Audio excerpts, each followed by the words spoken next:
Ahora sí. Buenas noches a todos. Bienvenidos a este webinar titulado Comprendiendo el trastorno bipolar para una mejor convivencia familiar, organizado por el Centro de Investigación y Ciencias de la Familia de la Universidad Católica Santo Domingo. Es un honor para nosotros contar con su participación la noche de hoy. En nombre del director del centro, el padre Rafael Santana Durán, y en nombre del rector de la Universidad Católica, el padre José Luis de la Cruz, les damos la más cordial bienvenida. A continuación, en el programa quiero presentarles a nuestra expositora del día de hoy, que es la doctora Carmen Castro. Ella es psiquiatra general y hoy va a estar compartiendo con nosotros este tema tan interesante. Sin más preámbulo, le damos la bienvenida a la doctora.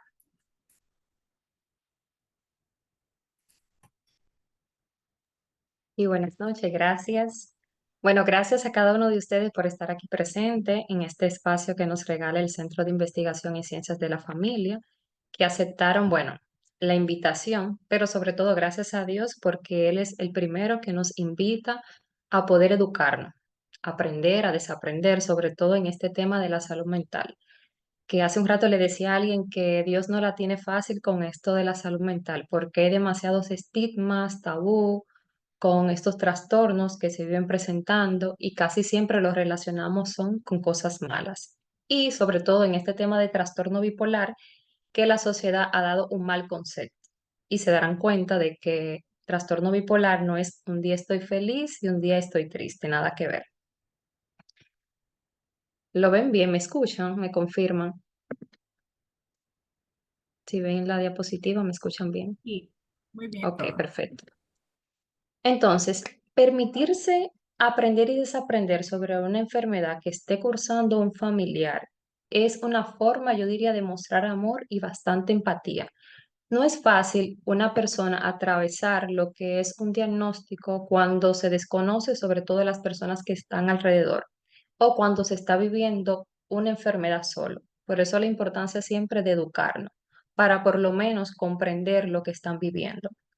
Si bien es cierto que todas las personas en cualquier momento de la vida ha tenido a lo mejor un cambio en su estado de ánimo, esto es muy diferente porque se puede dar por situaciones personales, por situaciones laborales, hasta por un cambio en nuestro organismo. Pueden haber cambios en el estado de ánimo. Si, por ejemplo, yo estoy aquí conversando con ustedes y estoy dando esta charla y de repente recibo una noticia, es obvio que mi cara cambie, que mi estado de ánimo cambie. Y eso no significa que yo tenga trastorno bipolar. Ahora bien, las personas que tienen trastorno bipolar se van a acentuar su estado de ánimo de una manera que van a ser perjudicial para ellos mismos y para los demás.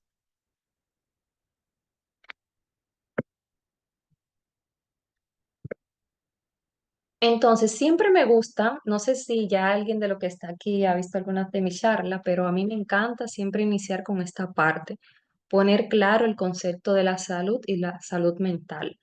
Porque yo soy de la que entiendo que cuando se tiene claro estos dos conceptos, nosotros mismos vamos a tener mejor apertura a la hora de visitar un psiquiatra o un psicólogo clínico, porque nos da miedo. Es mejor enviar a cualquier paciente a cualquier especialidad menos al psiquiatra o al psicólogo porque se pueden sentir ofendidos. Entonces, la Organización Mundial de la Salud tiene unos conceptos bastante claros. La salud es un estado de completo bienestar físico, mental y social, y no solamente la ausencia de afecciones o enfermedades. Esto es un concepto que ellos lo dieron en el 1948. Es decir, fíjense que ha pasado bastante tiempo y aún así el concepto se mantiene.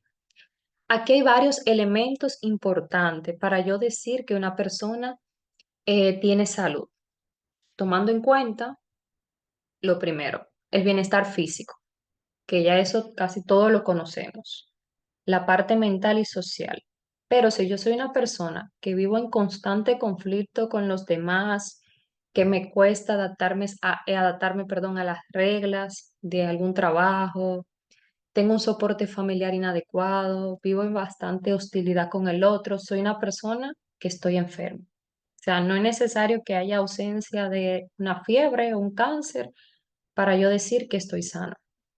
Entonces, la parte social y la parte mental habla de la salud.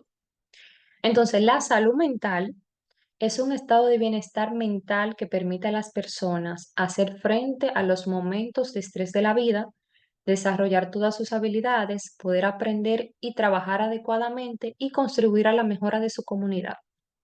Si ustedes se fijan, aquí en ningún momento dice que salud mental es la ausencia de que yo no escucho voces, de una persona que no vea cosas o que no esté tirando piedra en la calle. O sea, hay demasiados elementos para yo decir que una persona tiene salud mental. Cuando usted es capaz de hacer frente a los momentos de estrés de la vida, o sea, que tiene herramienta para lidiar con esas circunstancias del día tras día, que usted tiene la capacidad de poder desarrollar todas sus habilidades, que usted puede aprender, trabajar adecuadamente y también contribuir a a la sociedad o a su comunidad, usted es una persona que tiene salud mental.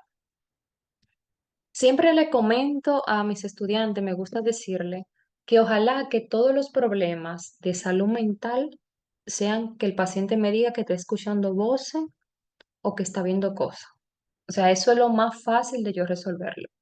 Se le coloca un tratamiento psicofarmacológico y ese paciente a lo mejor a la hora o a los 2 días, las alucinaciones visuales, auditivas se le van a quitar. Pero cuando hay situaciones emocionales, situaciones de heridas de la infancia o ciertas cosas que vienen trayendo de su familia, que tienen que trabajarse en psicoterapia, bueno, eso ahí toma tiempo. O sea que ese concepto de que solamente voy a ir al psiquiatra porque, bueno, porque eso es para loco, eso ya es un pensamiento que tenemos que comenzar a eliminar. Entonces, la psiquiatría no es la especialidad de dar consejo, nada que ver. Es una especialidad de la medicina, es una ciencia. Para ser psiquiatra primero hay que estudiar medicina y se encarga del estudio, la prevención, el diagnóstico y el tratamiento de los trastornos mentales. Como rama de la medicina, relativamente es una especialidad muy reciente que se dice que inició en el siglo XIX. Entonces, para ir entrando en tema, el trastorno bipolar. Bueno, es un trastorno del estado de ánimo que se caracteriza por fluctuaciones entre dos polos completamente opuestos que pueden ser de hipomanía, manía o depresión. El trastorno bipolar no es que estoy triste un día y al rato estoy feliz. Por favor, ese concepto hay que eliminarlo. Nada que ver. Esto es un trastorno mental grave, es un trastorno recurrente que se extiende a lo largo de la vida. Es decir, si a una persona se le diagnostica trastorno bipolar, esto no tiene cura. Toda la vida va a vivir con este diagnóstico y puede ser una persona funcional, con su tratamiento psicofarmacológico, con su tratamiento terapéutico, con un buen soporte familiar. La familia es un papel muy importante para el paciente que tiene este diagnóstico. Por eso la importancia de hacer esta charla para poder psicoeducar. Entonces, un concepto importante en tener en cuenta, ¿qué es el estado de ánimo según el Kaplan? Lo define como un tono emocional o sentimental generalizado y sostenido que influye en el comportamiento de una persona y da color a su percepción. Antes era llamado enfermedad maníaco-depresiva, pero luego se le coloca el trastorno bipolar por los polos. Una de las causas más frecuentes de muerte es el suicidio, que ocurre en todas las edades, aunque el pico de presentación es entre los 15 y los 25 años. Muchas veces el primer episodio viene precedido por una situación ambiental estresante. Durante la fase de depresión es que se da casi siempre el tema del suicidio. Ahí es cuando el paciente piensa cómo y cuándo lo va a hacer. Es evidente que el primer episodio, cuando hablo de episodio me refiero si está, por ejemplo, en hipomanía, manía o depresión, que más adelante yo le voy a estar detallando cuáles son las características para yo saber si la persona está en hipomanía, manía o depresión. Entonces, es evidente que el primer episodio tiene lugar a una edad relativamente temprana, aunque no es infrecuente la presencia de episodios de alteración de la conducta en edades infantiles ni en la década de los 30. Pero si el paciente presenta esta enfermedad por encima de los 60, hay que sospechar una causa orgánica del trastorno. Muchas veces, el primer episodio puede venir precedido por una situación ambiental, es decir, cualquier persona puede desencadenar esta enfermedad. hasta por un estrés o por una situación de un divorcio, de repente se le diagnostica el trastorno bipolar, luego de haber presentado, claro, los episodios. Sin embargo, a partir de ahí la enfermedad puede ir independizándose de los factores ambientales y pueden unirse a los mecanismos biológicos, que esto van a regular lo que es el estado de ánimo y parecen en oscilaciones muy permanentes que pueden llevar a la persona a tener un punto de referencia en su anímico habitual. Todo claro hasta el momento. Si tienen alguna pregunta, me pueden interrumpir, aunque al final habrá un espacio para las preguntas. Entonces, la etiología, ¿cuál es la causa del trastorno bipolar? Es de origen biológico, fuertemente condicionado por alteraciones genéticas y neuroquímicas. Las teorías actuales establecen que la fisiopatología del trastorno incluye lo que son diversos tipos de alteraciones, que son las neuroquímicas, las genéticas, hormonales, neurofisiológicas, psicosociales y neuroanatómicas. Es decir, hay muchísimas causas que se pueden desarrollar en lo que es el trastorno bipolar. Estos factores lo vamos a resumir en dos grandes grupos, en los biológicos y los ambientales. O sea, la interacción particular entre estos elementos hace que se presente la enfermedad en determinadas personas, las cuales pueden considerarse más vulnerables o con mayor predisposición a presentar esta condición. No me gusta mucho llamar a las enfermedades mentales o a un diagnóstico a un paciente, decirle que tiene una condición, porque a veces se victimizan. Entienden, bueno, es que yo tengo ahora trastorno bipolar, yo no voy a hacer tal cosa porque tengo trastorno bipolar. No, una persona con trastorno bipolar es una persona que puede ser funcional, puede hacer su trabajo, puede estudiar, puede tener su familia, claro, con su tratamiento farmacológico que esté por vida, con su tratamiento psicoterapéutico y un buen soporte familiar. Una familia que entienda y comprenda cuáles son los síntomas y en qué consiste esta enfermedad. Tomando en cuenta que hay, claro, trabajos que no se recomiendan al 100% porque es que hay que tener algunas medidas, por ejemplo, el sueño. Los pacientes que tienen este diagnóstico es importante el tema del sueño, de descansar, de dormir. Y una persona que se dedique a hacer seguridad, obviamente que se va a afectar el tema del sueño, pero por eso no me gusta llamar que tienen una condición. Se ha comprobado que los familiares de enfermos con trastorno bipolar corren un riesgo de 10 veces mayor de presentar la enfermedad en comparación con los sujetos sanos.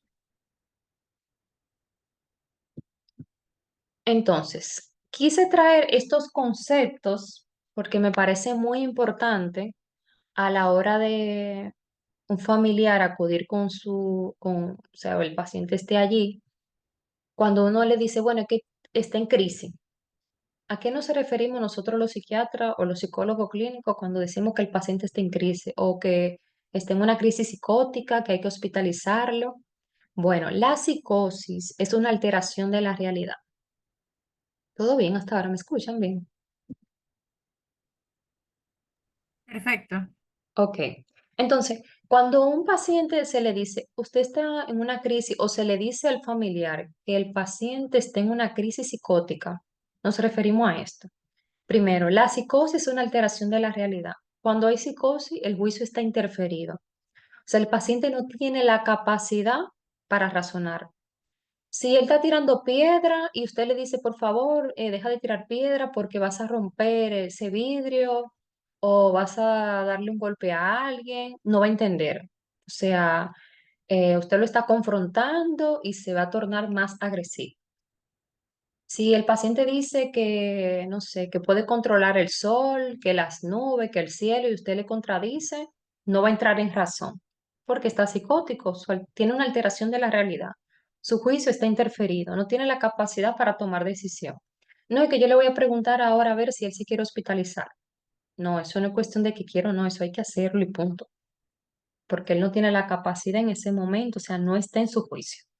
Por eso es que no sé si ustedes han escuchado en algún momento que dicen, fulano perdió el juicio. Bueno, de eso se trata. Entonces, para yo decir que hay psicosis, tiene que haber una alteración de la sensopercepción que se presente en los pacientes que tienen trastorno bipolar y alteración en el contenido del pensamiento. Entonces, fíjense la gran diferencia que hay cuando yo digo que no, fulano es bipolar, porque hoy está triste y mañana feliz. O sea, en ningún momento hoy hablamos de que esa persona está psicótica. Entonces, ya en el trastorno bipolar, cuando el paciente está en crisis, se presenta esto: alteración en la sensopercepción y alteración en el contenido del pensamiento. Entonces, la alteración en la sensopercepción incluye lo que son las alucinaciones, que pueden ser táctiles, pueden ser visuales y también pueden ser auditivas. Entonces, eso se define como es una percepción sin objeto real, sin un estímulo correspondiente. Es decir, por ejemplo, que yo le diga aquí a ustedes que yo estoy viendo un elefante. O sea, no hay ningún estímulo aquí que me presente ningún elefante. Ahora, la ilusión es una distorsión del objeto real. Las alucinaciones suelen presentarse cuando el paciente está en crisis, ojo con eso, no es que siempre lo va a estar presentando, solamente cuando está en crisis. Pueden presentar sobre todo alucinaciones auditivas y visuales, ver cosas, escuchar cosas o que esas voces le den un mandato. Sobre todo cuando están en episodio depresivo, pueden escuchar que la voz se le dicen que se suicide. O sea, como tal, ellos llegan con sus angustias, doctora, no es que yo me quiera suicidar, es que la voz se me dicen que haga tal cosa. Entonces, la ilusión es una distorsión del objeto real, es una percepción falseada. Quise traer este corazón para ponerle el ejemplo. Por ejemplo, que yo diga que en el corazón yo estoy viendo ahora un vaso. O sea, es una distorsión del objeto real. O sea, ahí hay un objeto y yo lo estoy distorsionando. Me gusta poner el ejemplo para que lo entiendan. Cuando una persona está enamorada, por más que usted le diga que fulano no le conviene o fulano no le conviene, por tal X razón, usted dice que sí, que eso es mentira. O sea, hay una distorsión, fulano está ilusionado. Desde ahí viene la palabra ilusión, o sea, una distorsión del objeto real. Ahora bien, la alucinosis consiste en un estado alucinatorio persistente, pero la persona es capaz de decir que eso no es real. Doctora, mire, yo vine aquí a la consulta porque yo estoy escuchando voces y yo sé que eso no es real. Yo sé que eso, mire, mi juicio está como raro. Póngame tratamiento, ayúdeme. Esto casi se da cuando hay afectaciones orgánicas, ya sea por una enfermedad médica, ya sea por una alteración a nivel cerebral, sobre todo los pacientes que sufren de problemas de hipotiroidismo, hipertiroidismo, pueden tener alucinosis. Entonces, la alteración en el contenido del pensamiento también se da en un paciente en crisis con trastorno bipolar. Ellos pueden presentar ideas delirantes, que son ideas bizarras, o sea, raras, no es parte de la cultura del individuo, se mantienen en el tiempo, no entran en razón. Hay diferentes tipos de ideas delirantes que pueden presentar los pacientes en crisis. Están las ideas delirantes de grandeza, yo soy la primera dama, todo el mundo me ama, yo soy súper famosa, yo tengo poderes, yo tengo muchos dones, yo recibí una misión. Esos son ejemplos, cosas que pueden decir el paciente en ese momento. Ideas delirantes de persecución, me están persiguiendo, alguien me quiere hacer daño.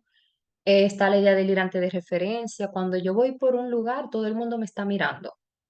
No, es que fulano, el vecino, esa persona tiene algo en contra de mí. Me echaron un veneno o me echaron cosas en la comida, eso es idea delirante de daño y perjuicio. Entonces, fíjense, todo eso puede presentar un paciente en crisis con trastorno bipolar. Y están las ideas sobrevaloradas, que sí es parte de la cultura del individuo. Por ejemplo, si usted es una persona que es católico y me dice a mí que estaba ayer en la basílica y que estaba orando y que se hizo el rosario, para mí eso no es delirante porque eso es parte de su cultura. O sea, toda la vida ha sido practicante de esta religión y bueno, es una idea sobrevalorada. Ahora bien, si usted me dice a mí que es evangélico, por eso la importancia siempre de que uno como psiquiatra le pregunta la religión al, al paciente cuando llega, es para en ese momento yo poder distinguir si es delirante o es sobrevalorado. Por eso al inicio yo decía que a veces Dios no la tiene fácil con estos temas, porque suelen asociarse como que, bueno, eso que tiene algo malo, eso es algo espiritual. No hay enfermedades de salud mental que los pacientes presentan, ciertos tipos de ideas y no tiene nada que ver con tema de que si es espíritu o que si es bueno o es malo. Esto le puede dar a un creyente, a un no creyente, a un ateo, a cualquiera, a un pastor, a un sacerdote, al psiquiatra, al psicólogo, cualquier persona puede tener esta enfermedad. Entonces están las ideas delirantes místico-religiosas que también puede ser sobrevalorado. Le ponía el ejemplo, si un paciente me llega y me dice que él es evangélico, toda su vida ha practicado esta religión, pero que de repente amaneció en la basílica, orando y reprendiendo, y los familiares me dicen, doctora, pero es que ahora no quiere salir de la iglesia, eso es que tiene demasiada energía, no quiere dormir. Entonces ahí yo veo que hay una exaltación del estado de ánimo y también hay una ideas delirante, porque no es parte de su cultura. O sea, no es lo mismo usted que me practica una religión y que de repente me salga con otra cosa. Usted me diga que es santero, que practica la santería y que de repente comienza a hablarme de que no, que ya se convirtió y bueno, y fue un cambio brusco de la noche a la mañana. O sea, los extremos aquí no son sanos. No quiero utilizar el término ni malo ni bueno, sino no son sanos. O sea, no se puede estar ni muy arriba ni muy abajo, porque si hablamos de muy arriba, que ya más adelante le voy a enseñar, hablamos de manía, pero si hablamos de muy para abajo, hablamos de depresión. Lo sano es estar eutímico. Siempre pongo el ejemplo, eh, cuando uno ve el mar siempre está en movimiento. O sea, el mar siempre está en movimiento para arriba y para abajo. O sea, nunca está estático. Entonces, el ser humano es solo tener un equilibrio. No sé si tienen alguna pregunta, ¿le quedó claro estos conceptos? Para mí es importante que lo conozcan porque son cosas que puede presentar el paciente con trastorno bipolar en crisis o en crisis. Ya cuando el paciente esté estable con su tratamiento farmacológico y psicoterapéutico, no presenta nada de esto. O sea, una persona que está con su juicio de realidad conservado. ¿O tienen alguna duda con el concepto? ¿Todo bien? ¿O no se entendió nada? ¿O no me escuchan? Se escucha muy bien, doctora. Creo que lo está Ah, ok. haciendo bien. No cabe duda. Bueno, si no entienden algo pueden preguntarme. Entonces ya vamos entrando a los criterios del trastorno bipolar.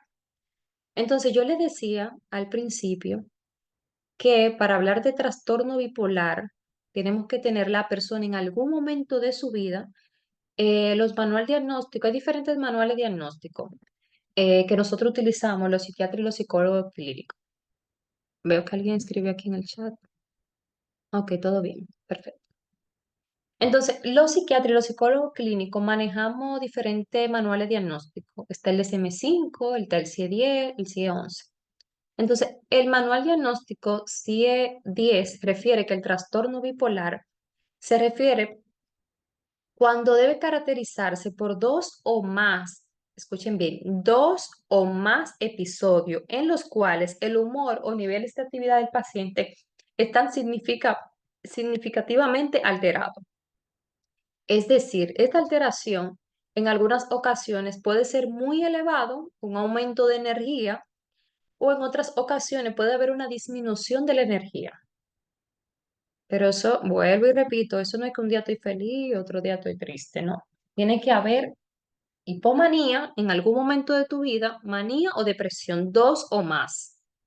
O sea, si por ejemplo, eh, yo tuviera ahora mismo en manía, pasa un año y de repente después estoy en hipomanía, cumpliendo estos criterios, esto que tengo aquí en esta tabla. Entonces ya ahí yo tengo el trastorno bipolar. Si en algún momento yo he tenido depresión, me diagnosticaron depresión, y de repente en un tiempo estoy en manía, ya hay el trastorno bipolar. O sea, dos o más episodios. Y esto no es atribuible al consumo de sustancia ni a ningún trastorno mental orgánico. O sea, no fue que yo me tomé una cerveza, no fue que consumí droga y que ya tuve manía, no, entonces no es trastorno bipolar. Eso no puede ser atribuible a ningún tipo de sustancia, ni que tuve, por ejemplo, un accidente y de repente, bueno, que tengo estos síntomas. Podría ser, entonces ahí tendría otro nombre, que sería ya otro tema. Entonces, la hipomanía, el humor irritable, o sea, el paciente presenta una irritabilidad al menos por 4 días. Dura 4 días consecutivos muy irritable, muy molesto, a lo mejor sin causa aparente. Tiene verborrea, es una persona que habla súper rápido, no se le entiende. Como ahora, o sea, hay una cosa que uno dice, oye, pero es que habla demasiado rápido. Tiene una dificultad para concentrarse, tiene tanta energía que no se puede concentrar. Disminución de las necesidades del sueño. No es lo mismo que no puede dormir a tener disminución de la necesidad del sueño. O sea, tiene tanta energía, puede hacer tantas cosas, o sea, que no le interesa dormir. O sea, está bien así, se siente bien. Aumento del vigor sexual. Se le importa, bueno, pasar 3 días teniendo relaciones sexuales, con quien sea, no lo piensa. Claro, no es tanto como la manía, por eso hipo un poco. La diferencia entre hipomanía y manía es que en la hipomanía la persona puede ser funcional, o sea, pasa desapercibido. Y a lo mejor cualquiera de nosotros, en cualquier momento de nuestra vida, hemos estado en hipomanía. Un ejemplo de hipomanía son esas personas que, por ejemplo, comienzan a limpiar a las 6 de la mañana y son las 1 de la mañana y siguen limpiando, no se cansan. Son las personas que a veces decimos, wow, pero fulano nos pusieron una tesis en la universidad y ya la tiene lista. O sea, yo admiro a fulano porque ¿sabe? Eso siempre está activo, siempre está contento. Fíjense que aquí hay un criterio, dice aumento de la sociabilidad o exceso de familiaridad. O sea, son una persona demasiado simpático, todo el mundo le cae bien, son como dicen el de la fiesta, pero son funcionales, o sea, pasan desapercibidos, porque la sociedad y nosotros solemos verlo como, bueno, eso es que una persona muy alegre, o sea, no llega a tener el juicio interferido. eh, las empresas les encanta tener personas en hipomanía porque obviamente te van a sacar el trabajo a tiempo, o sea, son lo más eficientes. Ahora, cuando hablamos de manía, la persona no es funcional. Ya inmediatamente, a veces criterio para ingresarlo. Fíjense, lo que está en rayitas, se lo puse así para que noten la diferencia de uno del otro. En la manía hay un humor irritable que dura al menos 7 días. Aumento de la actividad o inquietud física, se tornan a veces muy agresivos, o sea, de una manera incontrolable, hablan muy rápido, tienen fuga de ideas, tienen demasiados proyectos, se le pregunta una cosa si quiere ser médico, mecánico, ingeniero, después quiere hacer una maestría, o sea, son demasiadas cosas a la vez. Disminución también de la necesidad del sueño. A diferencia de la hipomanía, hay ideas de grandeza. La persona de repente, por ejemplo, te puede decir que es un artista, que todo el mundo lo conoce en las redes sociales, que él ha viajado el mundo, cuando ya la familia conoce que no es así. Entonces ya es una señal de que te dice, oye, espérate, fulano no está bien. Lo veo como que está ya en manía. Cambio constante de planes. Un día hoy quiere hacer una cosa y mañana otra. Pero siempre con este punto de que hay un aumento excesivo de energía. Y marcado también aumento del vigor sexual. Por eso la importancia de cuando veamos a un familiar con este diagnóstico que está en crisis, cuidarlo, porque a veces pueden abusar de ellos y de verdad que es muy lamentable, pero pasa. Y está la depresión, que son síntomas afectivos que deben durar al menos 2 semanas. La depresión no es lo mismo una tristeza. Aquí dice 2 semanas. No es que yo tengo 4 días triste y ya tengo depresión. Ojo con eso. Todo depende también de la circunstancia por la que usted esté viviendo o tenga en ese momento. Entonces, si usted tiene 2 semanas con todos estos síntomas que yo le estoy presentando, bueno, ya es una depresión. Pérdida marcada del apetito, pérdida del peso. Fíjense que aquí hay una disminución de la libido. O sea, muy diferente en la manía y la hipomanía. En la depresión, la persona no quiere tener relaciones sexuales, pero en la manía y la hipomanía sí. Hay un enlentecimiento psicomotor. Aquí usted no va a ver la persona agresiva. Utilizo ese término de agresivo para que me entienda.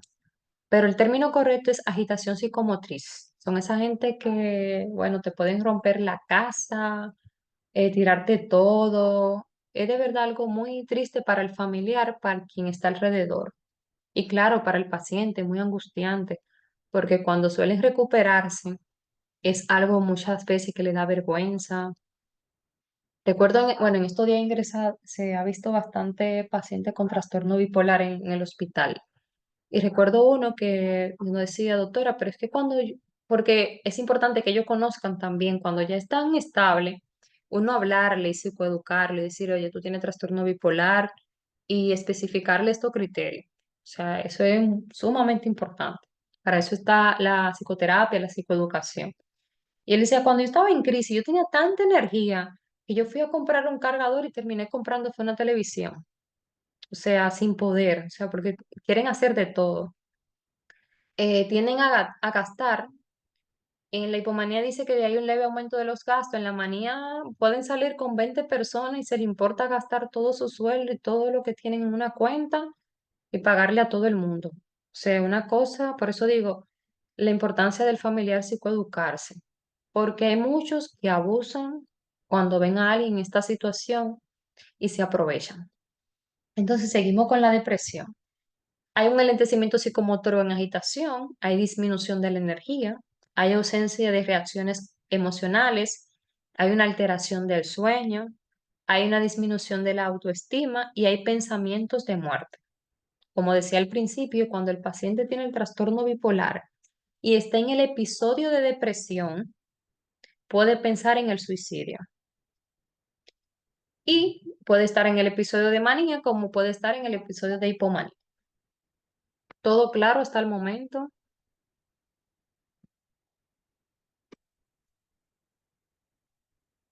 Ahí, bueno, no han dicho nada. Sí, ok. Entonces, ahí, como le mencionaba, depende de los manuales diagnósticos, uno va a clasificar el trastorno bipolar. Puede ser tipo uno o tipo 2. En el tipo uno se distingue por fase de manía intensa y fase de depresión. Los síntomas son tan intensos que causan malestar significativo. Se reconoce por la presencia de al menos un episodio de manía. En todo caso, lo más frecuente es que la persona experimenta más de uno de estos estados a lo largo de la vida. Y asimismo experimentarán también lo que son depresión en promedio 3 veces más frecuente que el episodio de manía. Pero en el trastorno bipolar tipo 2, esto lo define más lo que es el DSM-5. Se caracteriza, es más frecuente que ustedes escuchen esto, el no, trastorno bipolar uno o 2, pero también pueden escuchar trastorno bipolar, episodio actual en manía, episodio actual en hipomanía o episodio actual de depresión. Al final es lo mismo. Entonces, el trastorno bipolar tipo 2 se caracteriza por depresiones intensas y fases de euforia moderada que se denominan hipomanía. A diferencia del tipo 1, los síntomas no son suficientemente graves. Y los episodios de exaltación muestran menos intensidad, lo cual se le domina, como dije anteriormente, hipomanía. Y la persona con trastorno bipolar tipo 2, en los periodos en los que tienen la enfermedad activa, tendrán mucho más frecuente episodio de depresión recurrente que la exaltación de hipomanía. Aquí quise traerle algunos ejemplos de personas con trastorno bipolar que han descrito sus síntomas. En la hipomanía dicen como que si fuera borracho por la vida, la alegría me traspasa las venas, mi creatividad va a toda marcha. En la manía dicen uno se siente bien al principio y luego se convierte en un monstruo. Realmente es así, o sea, señores, no es nada fácil ver a un paciente en manía. Es algo de verdad que da mucha tristeza, sobre todo a los familiares, ver a su pariente a lo mejor rompiendo cosas, que desconoce a sus propios familiares, que a veces quiere hacerle daño. Pero ojo, no es porque quieren, o sea, es porque están cursando en una crisis y por eso la importancia del tratamiento farmacológico. Estoy tan agitado que quisiera romper, como le mencionaba, romper todo lo que me rodea. Hay pacientes que rompen todo en la casa. O sea, conozco una paciente que ella cuando inició su crisis, estaba lloviendo en ese momento y buscó un saco de arroz y lo tiró de una segunda porque quería alimentar todos los pajaritos. Desde ahí fue que comenzaron a notar los familiares que algo no andaba bien. Y realmente es que, bueno, o sea, algo que se descontrola. Y se le diagnosticó trastorno bipolar. Dicen también, estoy totalmente fuera de control, o sea, no pueden controlar. Y ojo, ellos recuerdan, o sea, cuando salen de la crisis, dice, ay, doctora, yo no quise hacerle daño, porque a veces se torna muy agresivo en la sala, que hay que contenerlo. Nosotros no amarramos pacientes, nosotros contenemos pacientes.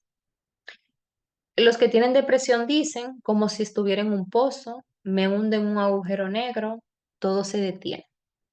Y cuando hay estado mixto, es decir, porque en algún momento te puede presentar síntomas de manía o de depresión uno del otro, dicen, todo está desincronizado, es una sobrecarga emocional, como estar en arenas movedizas. Factores que contribuyen al mal pronóstico. La dependencia al alcohol, si consume alguna sustancia, que tenga bastante acontecimiento estresante día tras día, una mala situación laboral, síntomas psicóticos o depresivos. Y yo agregaría un soporte familiar inadecuado.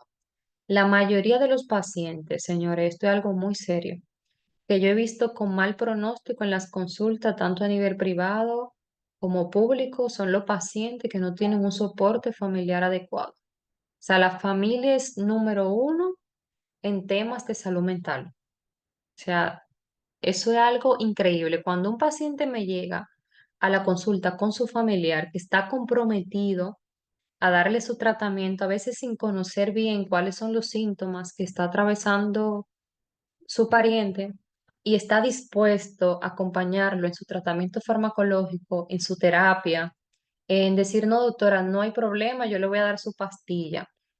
Hay muchos pacientes que se resisten a no tomarse el tratamiento. Usted ve que el familiar, aunque sea en una mantequilla, se lo unta. Señores, con el tiempo ese paciente tiene una evolución que es increíble y yo lo veo día tras día. Ahora, cuando llega un paciente, que lo he visto también, que se ingresa, que dura una semana sin un familiar llegar, que no, que están peleando porque no saben quién lo va a cuidar, ese paciente es mal pronóstico. O sea, eso es terrible. Y me da mucha lástima porque los pacientes nuestros de salud mental con crisis sufren mucho y no hay nadie de verdad que tenga la empatía de acompañarlo. Y me pongo siempre a pensar, cuando tenemos algún conocido o algún pariente que está viviendo un cáncer, que alguien llama que tuvo un accidente, que tiene una fractura, usted ve a todo el mundo preocupado, todo el mundo llamando, todo el mundo visitando, todo el mundo llevándole, qué sé yo, X cosa. Pero cuando se trata de un tema de salud mental, nos recogemos, nos da vergüenza, no tenemos empatía, lo asociamos a veces con cosas malas. Y qué triste de verdad cuando es una persona a veces creyente, una persona que va a la iglesia y que de repente alguien te diga, oye, yo entiendo que eso es un demonio. O sea, eso es terrible. O sea, los pacientes dicen, doctora, pero es que yo no puedo, o sea, yo no busco el mal. Y entran a Dios por ahí. Yo digo, wow, Dios la tiene complicada aquí, porque todo lo asocian con el mal. Y son simplemente enfermedades como cualquier otra. Entonces también los pacientes necesitan un buen acompañamiento y que los familiares lo entiendan, que se involucren. Que bueno, que quizá no se saben los criterios, no saben qué consiste el trastorno bipolar, pero que tengan el interés por lo menos de querer aprender o de estar ahí. Porque a veces nosotros no conocemos los criterios de otras enfermedades y simplemente estamos acompañando en silencio. No es necesario uno siempre tener palabras para el otro. El silencio también es una manera de acompañar, estar ahí en silencio. Como yo le decía al principio, por más que usted le contradiga a una persona en crisis, usted lo que va a terminar enfermándose, usted va a terminar angustiado porque el paciente no va a entender nada. Y el ejemplo más claro que siempre me gusta decir es, claro, la palabra es importante. O sea, yo te entiendo, yo te comprendo, yo estoy ahí. No, que me están persiguiendo. No te preocupes, que nadie te va a hacer daño. Usted tiene que seguirle la corriente, entrarse en su mundo, porque al final es la realidad de esa persona. O sea, una alteración de la realidad, pero de mi realidad. En ese momento ellos están en su realidad. Si un paciente me dice ahora mismo que, no sé, cualquier cosa, yo le voy a creer. que alguien lo quiere matar y yo sé que no es así, bueno, tranquilo, que vamos a buscar la manera de agarrar a esas personas, porque ellos están viviendo su realidad. Entonces, si bastara solamente la palabra, no existieran los tratamientos farmacológicos. Entonces, en esos momentos, cuando el paciente está en crisis, uno lo que trata es de respirar profundo y tratar de buscar la manera de llevarle una emergencia, que le pongan una inyección y, bueno, una consulta.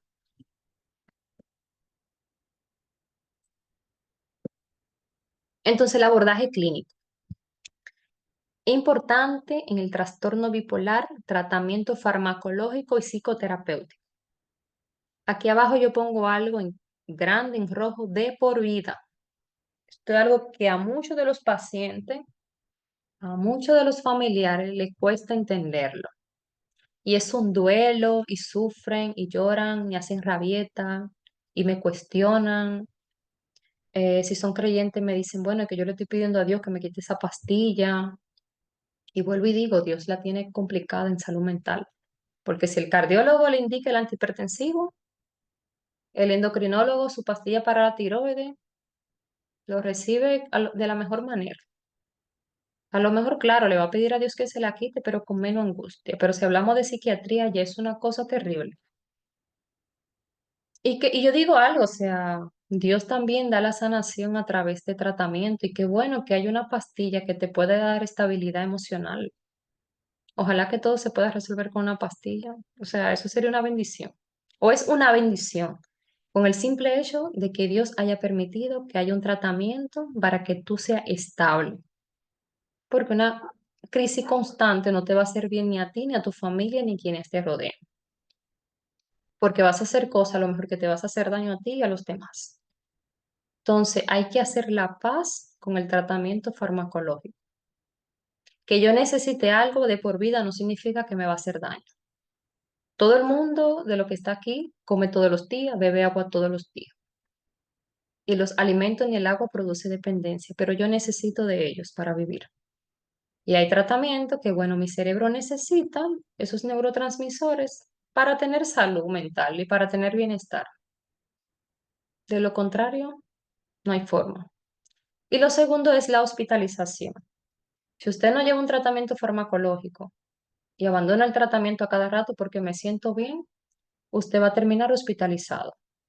Depende, hay pacientes que en una semana se ve la recuperación, en 2 semanas, todo depende. Y hay algunos que hacen resistencia al tratamiento farmacológico. Cuando ya se ha indicado de todo, bueno, abandona, regresa.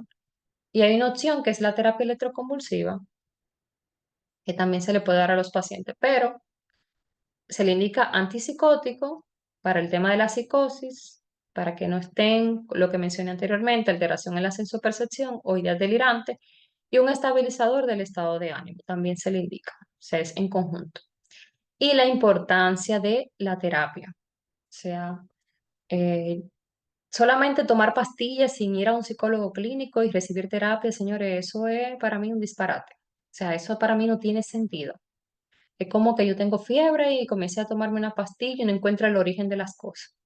Y en la psicoterapia, el paciente con trastorno bipolar va a hacer la paz con su diagnóstico. O sea, yo no le hablo mentira a los pacientes, yo solo digo claro y pelado, mire, eso es trastorno bipolar, consiste en tal y tal cosa, puedes presentar tal cosa. Y a veces, no para que sientan culpa ni vergüenza, le hago saber algunas cosas que hicieron en la crisis. Y ellos dicen, wow, doctora, yo sí, mire, importante, por eso el tratamiento y la terapia de por vida. O sea, de verdad que la psicoterapia, siempre lo he dicho, eso cambia vida. No hay que esperar estar enfermo para ir a psicoterapia.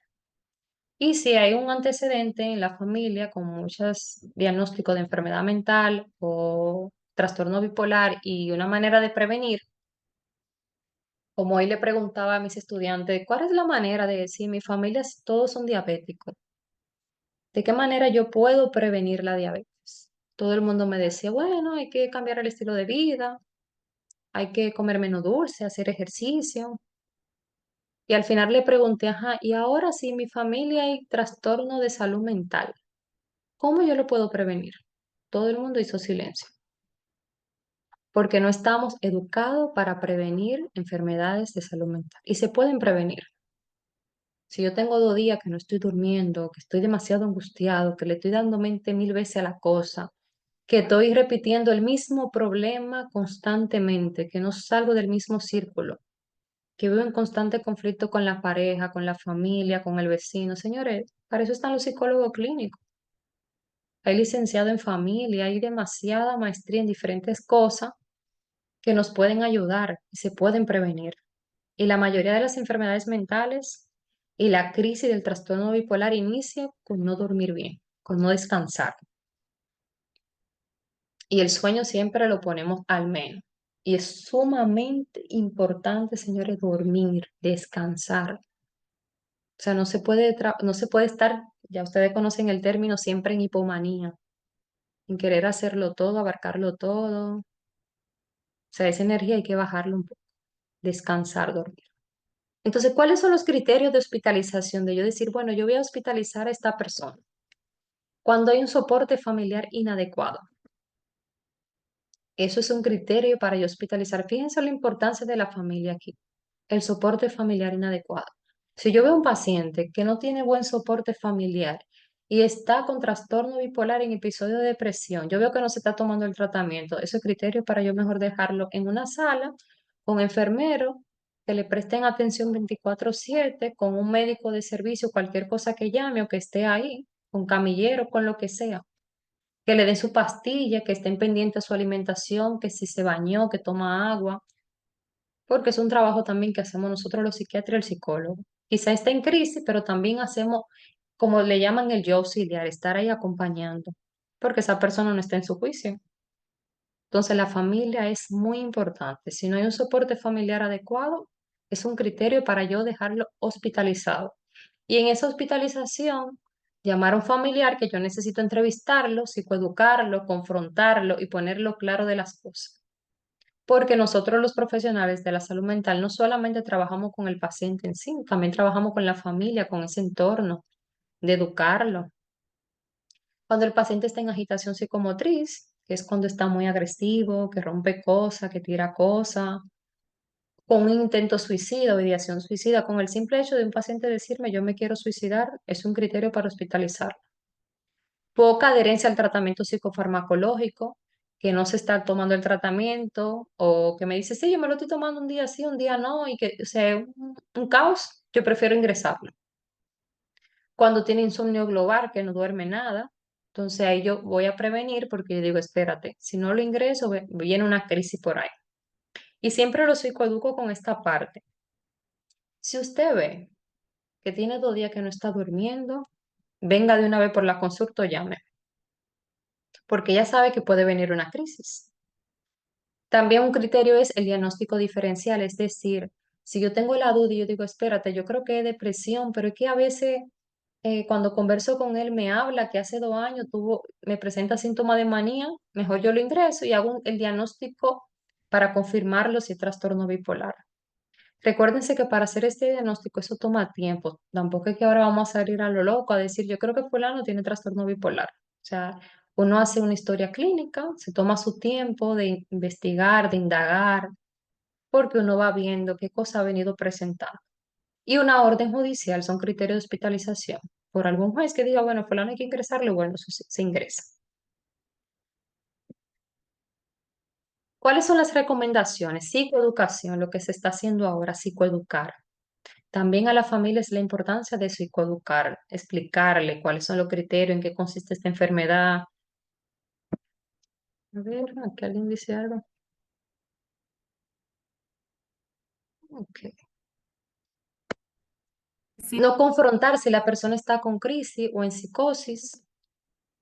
Como le decía, no se puede confrontar. Si está psicótico, eso es tratamiento farmacológico, escuchar y ya, en silencio, calladito, para que no se vaya, porque si me da un trompón, una galleta, por yo decirle que no lo están persiguiendo, usted se lo buscó. Que recuerden que ellos están en su realidad. Entonces, la mejor manera es usted ganárselo. Sí, sí, tranquilo, mira, ven, que yo te voy a proteger, vamos, no sé, qué cosa. No me gusta mentirle a los pacientes, pero a veces es necesario. Ven, que te vamos a colocar una vitamina o algo, porque hay muchos que no se quieren inyectar y es necesario, hay que cuidarlo. Y no pueden tomar decisiones, no es que no quiero ir, no, eso hay que llevarlo. Contención verbal, hablar con ellos. Estoy aquí para escucharte, te comprendo. Validación empática, validar sus emociones, validar lo que están sintiendo. No dar consejos, señores, eso de dar consejos, no resulta para nada. A diferencia de los consejos, es que siempre uno habla desde su propia experiencia. Y en la psicoterapia se hace ciencia. O sea, el psicólogo y el psiquiatra no da consejos. Y si usted va a un psicólogo o a un psiquiatra que le da consejos, salga corriendo de ahí. Porque los consejos se dan de acuerdo a mi propia historia, a mi vida. Y lo que a mí me funciona no necesariamente te puede funcionar a ti. Entonces, en la psicoterapia van a hacer ciencia contigo, o sea, van a aplicar cosas que se han comprobado que resultan. Higiene del sueño, que la voy a mencionar más adelante, y un ambiente familiar sano. Dice Sigmund Freud, que es una frase que me gusta mucho, que la ciencia moderna aún no ha producido un medicamento tranquilizador tan eficaz como lo son unas palabras bondadosas. Entonces, la higiene del sueño, una de las recomendaciones útiles son estas. Voy a mencionar algunas. Acostarse siempre a la misma hora, recomendablemente antes de las 9 de la noche. Claro, yo pongo 9 de la noche, pero eso depende de su estilo de vida. Lo importante es que usted descanse y pueda dormir bien. Si usted es una persona que se levanta a las 4 de la mañana, no puede dormirse a las 12 de la noche. O sea, tiene que tratar de ir a la cama a descansar, a dormir. Pero eso es como un vehículo. Me gustaría que alguien me responda. ¿Qué pasa si yo trato de encender un vehículo y arrancar y no tiene gasolina?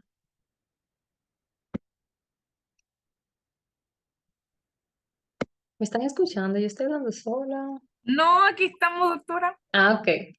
Entonces, ¿qué pasaría en caso de que yo quiera arrancar en un vehículo que no tiene gasolina? ¿Alguien dice por ahí? Aunque Belkis está muy activa, Belkis. No va a arrancar. Y si yo trato y lo sigo esforzando a que arranque, busco la manera, pero él sin gasolina. ¿Qué pasa con este vehículo? Sigo intentando, intentando.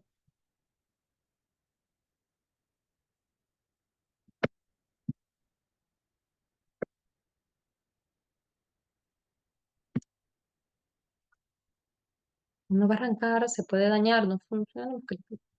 Exactamente. Entonces, eso pasa con la vida del ser humano. Por más que usted quiera arrancar y arrancar, que a veces lo hacemos, queremos arrancar y no podemos, nos vamos a fundir. El cerebro va a colapsar, perdemos el juicio, pueden llegar síntomas psicóticos. Esa es la importancia de dormir. Miren la importancia de dormir, así como de tomar agua, de alimentarse. Es válido, usted está trabajando en la casa y se sintió cansado, suelte eso. Señores, cuide su salud mental. No tiene precio de verdad cuidar su cerebro, su salud mental. Cenar 2 horas antes de acostarse, no usar el celular 1 hora antes de acostarse, no ir a la cama con sensación de hambre, no utilizar el dormitorio como cuarto de trabajo ni ver televisión, restrinja los líquidos antes de acostarse, limitar la permanencia en cama a un máximo de 8 horas. Si no concilia el sueño en 15 minutos, levántese y entreténgase con una actividad que le genere tranquilidad. Trate de evitar estímulos mentales, por ejemplo, discutir con la familia antes de acostarse, no tocar problemas económicos, no ver noticias después de las 7 de la noche, mantener su habitación en las mejores condiciones posibles. Cuando usted va a un hotel, a usted le encanta esa comodidad de esa cama. Así trate de tener su habitación también organizada, limpia. Si tiene que cambiar, yo siempre se lo digo a los pacientes, si usted tiene que cambiar ese colchón, cámbielo, esa almohada, cambie su sábana. Evitar sustancias estimulantes después de las 5 de la tarde, el chocolate, el café, el alcohol, tabaco, droga, comida chatarra, chuchería, refresco. Ayudarse si es preciso con medidas relajantes, música tranquila, la meditación, la oración, ejercicio de relajación, tomar una ducha de agua caliente, ingerir té de manzanilla o jengibre. Y una nota importante, para reconocer su eficacia debe de seguirse en estas pautas durante 4 o 6 semanas. No es que usted va a aplicar esto y mañana, bueno, lo va a soltar en banda. No, no funciona así. O sea, esto es un estilo de vida. Entonces, yo quiero hacerle una pregunta, ¿cómo tratar a alguien con diagnóstico de trastorno bipolar? Con todo lo que hemos conversado. Y subrayo diagnóstico porque algo importante. El paciente con trastorno bipolar no se dice Juana es bipolar, no. Juana tiene diagnóstico bipolar. Las enfermedades mentales no son adjetivos. Yo no soy mi enfermedad. Yo soy un ser humano que puedo tener una enfermedad, pero mi enfermedad, mi diagnóstico no me define como persona. O sea, independientemente que esa persona tenga un diagnóstico, X ya es un diagnóstico, pero como persona tiene su mismo valor. Y cuando esa persona no está en crisis, puede ser una persona tan funcional como tú y como yo. Y cualquiera de nosotros de los que estamos aquí puede en algún momento de su vida tener este diagnóstico de trastorno bipolar, cualquiera. O sea, esto no es una cosa que para uno y que para el otro no, no. Esto es para cualquier ser humano. Aquí dicen con amor, paciencia y comprensión, muy bien. ¿Alguien más?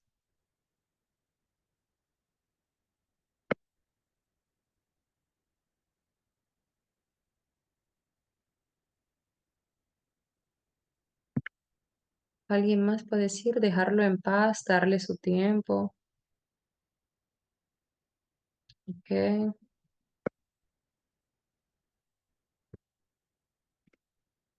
Brindarle tiempo de calidad familiar, claro, muy importante. Tener empatía. Así es, tener empatía. Entonces, la pregunta sería, ¿cómo tratas tú a los seres humanos? Tratar de que haya paz en el hogar, claro, la paz es muy importante, la tranquilidad. No solamente para ellos que tienen este diagnóstico, para todos. La paz no tiene precio. Entonces, la pregunta sería, ¿cómo tratas tú a los seres humanos? En vez de a veces preguntarnos, ¿cómo tratar a fulano? No, ¿cómo tratas tú a los seres humanos? Con respeto, comunicación asertiva, empatía, valorar a la persona por lo que es, por su esencia, no porque tiene una enfermedad, no porque, ay, pobrecito, no. No juzgar, no cuestionar los síntomas de su enfermedad y que yo no entiendo fulano, de verdad. Él está con esa crisis y tomarse la cosa como muy personal. Recuerden que es una crisis que va a pasar, está enfermo. Cuando una persona tiene la presión alta, no andamos diciéndole, pon de tu parte, baja esa presión. Te tomaste el tratamiento, ven, vamos al cardiólogo, ven, tómate esto para bajártela.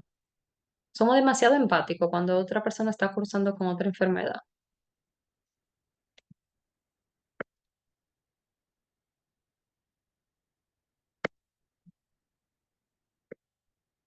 Entonces, ¿qué puedo hacer si soy familiar de una persona con trastorno bipolar? Dada su cercanía, puede ayudar a que los familiares que lo tratan tengan un buen conocimiento de lo de ella, de su historia, de su enfermedad o del curso de esta.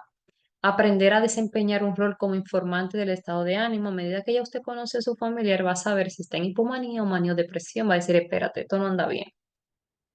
Durante las fases de estabilidad, en confianza, usted puede servirle de mucho, pueden planificar y hacer acuerdos con la persona que tiene esa enfermedad respecto a las medidas de seguridad que se adoptarán. Oye, mira, cuando tú estés en crisis, yo entiendo que te vamos a llevar a tal doctora o vamos a tal clínica, tal cosa me gustaría hacer, porque el paciente tiene que estar al tanto de su diagnóstico.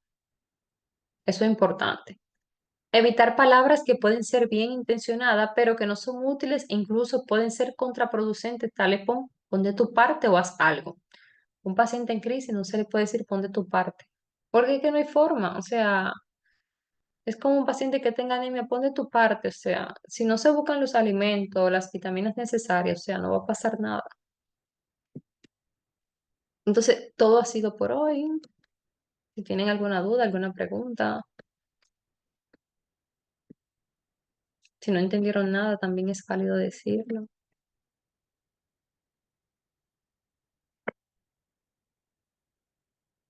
O si aprendieron algo también.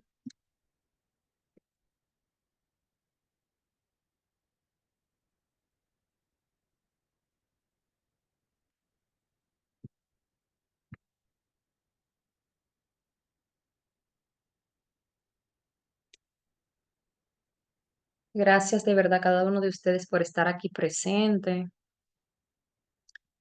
y que cuando escuchen a alguien por allí diciendo que utilizando el concepto mal de trastorno bipolar puedan corregirlo desde el amor, con mucha empatía también.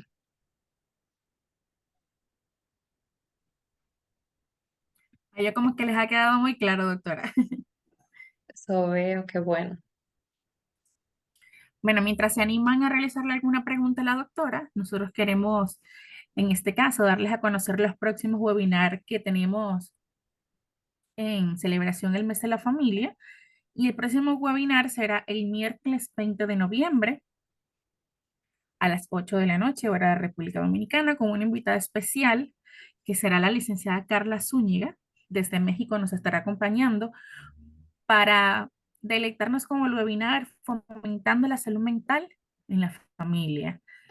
La licenciada Carla, ella es licenciada en Ciencias de la Familia y ella nos va a dar estrategias para fortalecer la comunicación, para crear un ambiente de apoyo y cuidar de nuestra salud emocional como familia. Será por esta misma vía, por donde estamos conectados por Zoom. Aquellas personas que quieran el enlace directamente lo pueden hacer escribiéndonos en nuestro número de WhatsApp.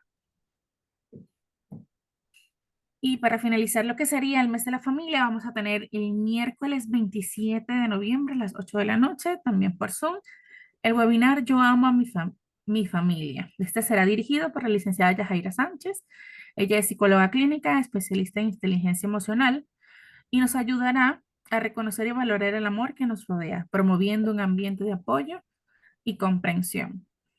Doctora, se han animado a preguntarnos algo?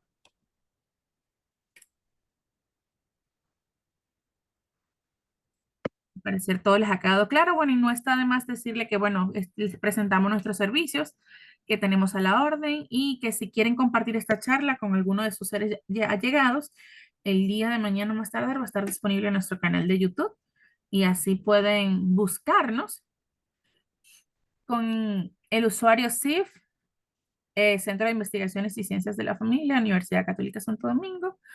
Se suscriben y ahí podrán también disfrutar de todos los webinars que hemos tenido, donde ha participado la doctora también, donde nos ha nutrido con sus conocimientos. Gracias. Que tengan feliz noche. En el chat dice que todo está bien, que gracias por la información y bueno, de verdad que en nombre del Centro de Investigación y Ciencias de la Familia y su director, el reverendo Rafael Santana Durán, les damos las gracias por estar acompañándonos la noche de hoy. Un placer y buenas noches. Les esperamos Buenas noches. próximamente, el próximo miércoles. Hasta luego. Muchas gracias, doctora, por